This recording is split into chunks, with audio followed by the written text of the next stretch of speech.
Well, after a noisy couple of weeks and irritating, the cicadas have mostly died off. But not without leaving us with a parting gift. WJZ is live in Towson. That's where we find Sean Stryker. And Sean, I've seen it myself. You don't have to look very hard to see evidence of the cicada invasion.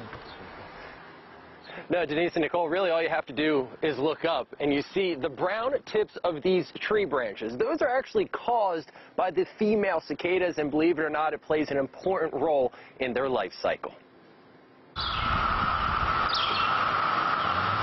Their sweet love songs have subsided, but the Brood 10 cicadas have certainly left their mark. Definitely cicada-related browning in the trees, for sure. It's known as flagging, caused by the female cicadas cutting these tiny slits in the tree branch to lay their eggs. The cuts are deep enough to stop sap and water from reaching the end of the branch, making it turn brown. It's noticeable. It's kind of crazy. Noticeable, but for the most part harmless.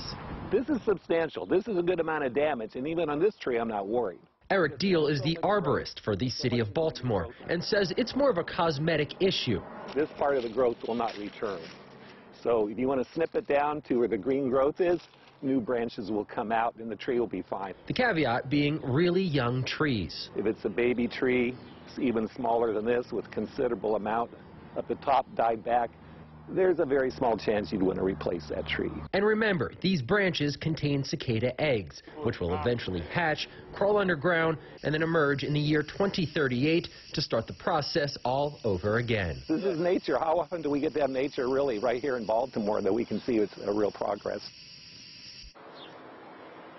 And it is really cool. So if you see a branch, you can pick it up. You can see the slits in it yourself. They really prefer branches that are about the width of a pencil. They prefer oak, maple trees, and some fruit trees. And it's really, it would be odd for you to find it in evergreen trees. So there's a little science lesson, Denise and Nicole, for you guys. But it's neat. It's just something that happens every 17 years. I'm so glad you did this report because I've been so worried about the trees, and to hear the arborists say they're going to be okay, they just pruned it back. Yep. I feel so much better, Sean. Thank you. Yeah, and you can actually break them off. They say if they're an eyesore for you and you can safely get them, you can break off those brown tips and it's really not going to harm the tree at all. Perfect. Thank you.